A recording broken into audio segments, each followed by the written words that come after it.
2 just went down, and the New York Knickerbockers are only 2 wins away from the NBA Finals after defeating the Cavs 109-93. Jalen Brunson again had himself a great night, this time doing it while facilitating 19 points, 14 assists, most assists in a playoff game by a Knick since 1998, back when, Ewing and Starks and all them were playing. The New York Knicks became the 13th team in NBA history to win 9 straight games in the playoffs, fellas. Of the 12 teams that did it before them, 7 of them won the championship. Fellas, is this series over heading to Cleveland? It's a wrap. It's a wrap for me, T, because until they being the Cleveland Cavaliers, until they figure out an answer for Jalen Brunson, the series is over.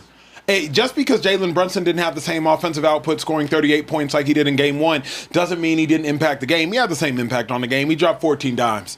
So Jalen Brunson was still a complete dominating factor. The random occasions that James Harden was on him, he was a turnstile. And if y'all listen to anything Draymond Green had to say, and Draymond Green said it brilliantly on his podcast earlier in the week, the Cavs do not have a guy that has enough heart, enough toughness, enough determination, and enough want to say, I got Brunson. I'm going to fight through screens. I'm not going to let a screen deter me. I'm not going to switch easy.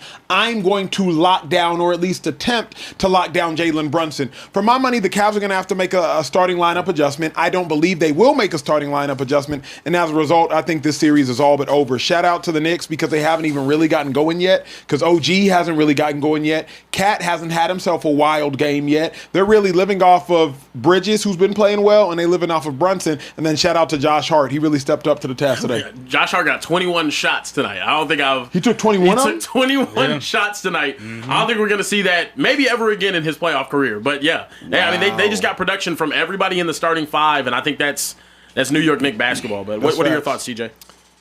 Josh Hart is the reason they won this game. Yeah. Mm-hmm. He was making open jump shots consistently throughout the game.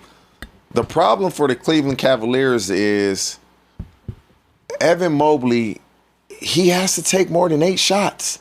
Evan Mobley is 7 foot. He should have an advantage. It doesn't matter who guarding. If you got a big on you, I'm going to take you on the perimeter. If I got Mikal Bridges or Anunoby on me, I'm going to hit you in the post. Like, I don't understand how a guy that's on a max contract is taking 8 shots and getting 6 rebounds. You can't have that.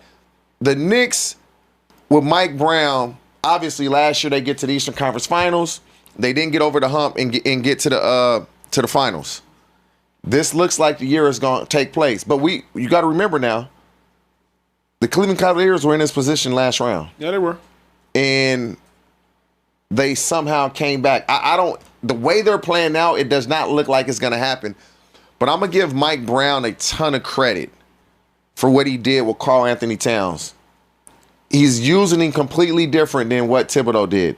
He's putting him at the top of the key, putting him at the nail, and not this round, but he was getting a ton of assists, facilitating, getting a lot of guys involved.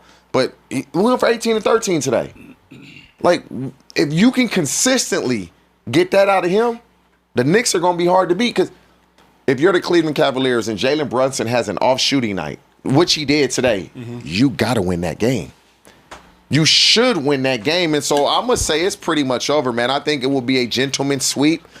The Cleveland Cavaliers will probably win Game 3.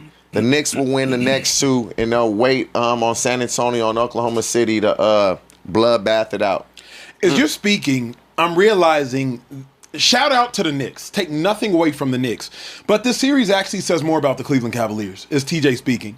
Because you got rid of Darius Garland because you needed a player who could give you more offensive output come playoff time. You didn't get rid of Darius Garland because you needed somebody to come in and lock up on D. You got rid of Darius Garland because you're like, you know what? Spidey needs a formidable duo, somebody who I know is going to be healthy enough come crunch time. Darius Garland wasn't last playoffs. And somebody who can give me 30 when I need it. James Harden thus far in these playoffs, not in these playoffs, first round he did phenomenal. James Harden thus far in this series, he's been a no-show. He's been a no-show as it pertains to a former MVP. He's been a no-show. I think he had 18 points tonight. 18 points tonight on 6 of 15 shooting after an abysmal last game. So to me, yes, the Knicks have played really plus good. Minus 22? Bro, he's been a no-show. So while the Knicks have played great, realistically speaking, Spidey Mitchell was playing on one leg today. If y'all were watching the game, dude was hobbled the entirety of the game, still finished with 25. James Harden was all but healthy, only playing on one side of the court. He doesn't have to play defense, and only gave you 18. Y'all remember James Harden, the Oklahoma City James Harden, right? Yeah, young bull. Am I tripping, or was he not a really good defender when he played for Oklahoma City? I can't say really good. He was much better. Yeah, of course. He was a much better defender because all of the offensive production was coming from KD and Russ. Yeah. You would think, as a player, okay, I'm not giving my team much offensively. Let me lock in on this defense. I can exert my energy defensively because I'm just not having a good day offensively. Because to me, playing defense is all want to and desire, man. That's all it is. When Draymond said what he said, I'm gonna make sure he don't score on me. Now you're gonna make some buckets, but I'm gonna make everything tough. I'm gonna have 4 or 5 fouls every single game because I'm gonna make it hard. I'm gonna make you not want me to guard you. Playing defense is all desire and want to. I gotta push back just a little bit on that, TJ, because James Harden looks really slow and heavy-footed on defense. But does he look slow and heavy-footed on offense? Okay, then. With a ball in his hand. He doesn't. Okay, talk to me then. But that is a little bit different to play parallel to the ground. You defended somebody that James Harden is not very fast. Like, I watched him throw outlet passes to Brunson, who's behind Harden on the outlet, and hawks Harden, catches the ball, dishes it off. They score a fast break, easy bucket. So, I don't know. He's lazy. James Harden is lazy on defense. I'll give you that. But he physically also inept on defense. Here's my problem. James Harden is an unwilling defender. Yeah. At least be willing. You feel me? Like, if you're willing and you get beat, say less. Right. But I watched James Harden far too many times. Brunson will just hit him with a bing, bing. Freeze him, and then go straight to the cup. And James Harden doesn't even look like he is trying. Offensively, he looked quick to me. Correct. Yeah. So, like, to me, that's the dilemma. But the reason I gotta check myself is because Draymond did make a fantastic point. And Draymond said earlier, James Harden's job is not to lock up Brunson at all. Yeah. You got players on the roster for that. Dennis Schroeder. The only reason you're on the roster is to play lockdown defense on guards. Dean Wade. The only reason you're on the roster is to play lockdown defense on guards. Dean Wade, you shoot the ball 2 times a game. Dennis Schroeder, you shoot the ball 5 times a game. So if you do not have any other responsibilities, then your primary responsibility, you cannot turn it down. Yeah. James Harden's responsibility is to go out there and drop 8 to 10 dimes a game and drop 20 to 27 points a game. That's his responsibility. But at the point in which you got James Harden trying to fulfill Dennis Schroeder's job description, then who's going to fulfill James Harden's offensive job description? So while James Harden should be lambasted verbally because of his lack of willingness to do anything defensively, we do have to speak on the fact of, like, the Schroeders, the Max Struces, although Strus is required to do something offensively, the Dean Wades, although, like, the Sam Merrills, like, bruh, help, do something, do something. Kieran, you laughing? What you think? No, it's just a help. Can I say, Sam Merrill, 0 for 7 for 3. Yeah, he shot 42% from 3 in the regular season. Them lights shine bright. 42% in the regular season. Yeah. He had 3 points, if I'm not mistaken. Like, when you get accustomed to guys, okay, we give him 7 threes, he gonna make at least 3 of them. Yeah. Like, your role players have to play their role. Your star players, Harden and Spot, they got to play like stars. Moby, you got to play like a star. And right now, Brunson was a star in game 1. Yep. He wasn't a star in game 2, but the role player, Josh Hart, played his role. And he took, that has to happen. You need your role players on the way to a championship to win a game or 2 for you, and then the stars will win the majority of them. Yeah. And right now, Cleveland, they not getting that. After games, oftentimes we do we grade out, right? You go out, offense grades out, defense grades out. Hey, who played up to our standard? Right? And we had NOSs back when I played ball. NOS not our standard. Plays you grade out that weren't your standard, you would do a certain amount of up downs for every play that graded out. Hey, that tell wasn't me you wasn't mad though when they graded you down when you felt and you like and you knew you balled. You knew you balled. Like, hey. If we keeping it a bean and a speakeasy, I think Jared Allen is playing winning basketball. I think Evan Mobley's playing winning basketball. I think Spider Mitchell's playing winning basketball. I don't know if anybody else for the Cavs tonight played winning basketball. I don't think James Harden played winning basketball. I don't think Strus did. I don't think Merrill did. I don't think Wade did. And I don't think, if I haven't already said Schroeder, I think that's the 9-man rotation there. I don't think anybody else played winning basketball besides Spida, besides Mobley, besides Allen. Those 3 players played good enough to win. Meanwhile, on the flip side, man, the Knicks had about 6 dudes that played good enough to win. And that's what it comes down to. Like, if you don't have enough guys that are playing winning basketball, your team will not win. What are your thoughts? I mean, I'm still laughing at the fact that they traded for James Harden because they wanted to go win a championship and felt like this was a championship window that they could win with James Harden, who's notoriously a bad playoff performer. Signing James Harden because you think he can help you win a championship is like looking to a penguin to help you learn how to fly.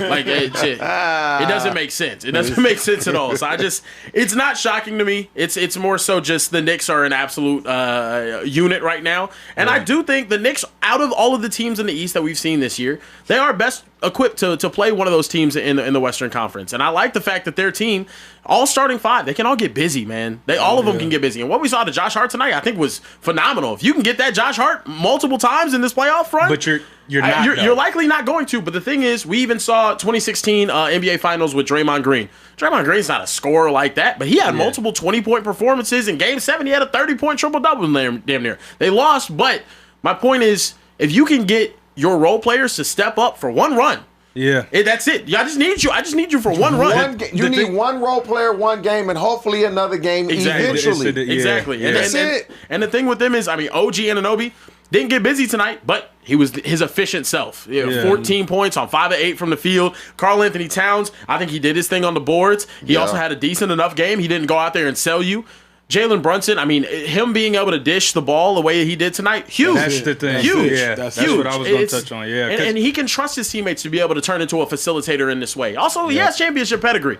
I don't care what you say. He's a real leader of this team, and they have pieces around him to be able to win a championship. So this is going to be a very hard team to beat. Not only in the rest of the series, I think it's going to be a straight sweep, not even a gentleman's sweep, but in the finals. They're 2 games away. I think they're going to be a real tough out.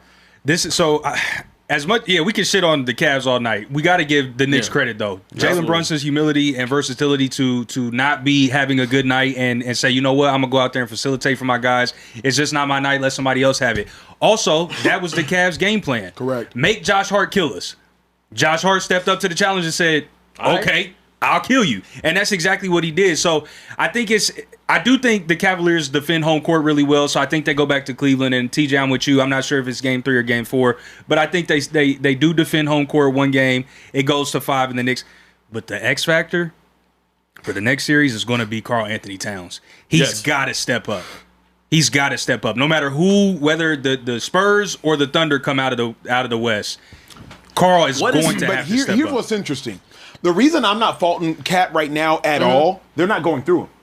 If y'all remember, the end of game 1 was strictly ISO ball. Cat, get your big behind down to the block and don't even call for the ball. And then this game, it was a Jalen Brunson show. Jalen Brunson, no, he didn't have the offensive output, but I'm telling y'all, I don't think Brunson played poorly. From the outset of the game, he was dropping dimes. He had 6 assists at halftime, if I'm not mistaken, and he had 6 assists the entirety of game 1, maybe 7.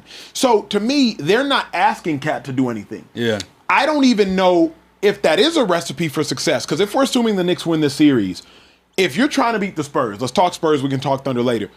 I don't want the Cat Wemby matchup. The matchup I want is probably Brunson and his craftiness. We're going to get Castle in foul trouble, and Brunson, you're going to lead us to the promised land. OG, you got to get busy. I don't know if I'm going to be like, all right, Cat, you go beat Wemby. I think that's a losing recipe. If you're talking Chet and them, I can ride with Cat. If you're talking Chet and them, but I don't know if I think this version of Cat might be the best version of Cat from this point forward. Correct me if I'm wrong. He's also just not being asked. So I just want to see what Brunson did when they played the Spurs in the regular season, because their guards are big, man. Castle's a big dude. In the 2 games, though, in the 2 games for Cat, he's doing exactly what I want him to do. He hasn't taken that many shots. He's shooting 50% from the field, and he has 26 rebounds in 2 games, averaging 13 a game. I think that's great for Cat. He's not required to do more. In the finals, I do think it's going to be a different conversation. Yeah, for sure. I think, but I also think the Knicks are at their best when Cat is playing really well. When he's at the top of the key, the top of the 3-point line, and he's able to make the decision of, okay, I'm gonna facilitate or I'm gonna shoot the ball. Also, when you have a guy that shoots the ball like Cat, who gets streaky, you need him to be in a rhythm in a playoff run and stay in a rhythm. So he's not shooting the ball a lot this series. He's going to have to shoot it, especially if they're playing the Spurs, because you're going to have to either A, get Wemby out of the paint or attack Wemby and get him in foul trouble. I don't even know if Wemby will be guarding Cat. He going to be guarding Josh Hart because they want him to be the help defender. To Anybody flex, drives to the yeah. hole. I just like when Cat, I think it was early fourth quarter, I was driving here, and it looked like the Cavs started to make a run. Strus was on Cat, took his little ass in the post, bucket. Yeah. Stem the tie, stop the run. Yeah. That's what you're going to need him for, because Yeah. if they not going to put Wemby on him, and they going to put one of these little dudes on him, get him in the post, get you easy bucket, or make them double team and get somebody get the wide right open pass, shot. make the right pass. Fellas, in the 3 games that they played against the New York Knicks during the regular season, Knicks are 2-1 against the San Antonio Spurs. Jalen Brunson had 24, 25, and 29. And they have a 2-1 record against the Spurs. So they gave the Spurs 2 losses this year. It will be interesting. I know Yeah. we got some super chats, bro. What's the word? We definitely got some super chats to get to. Trav, 2 real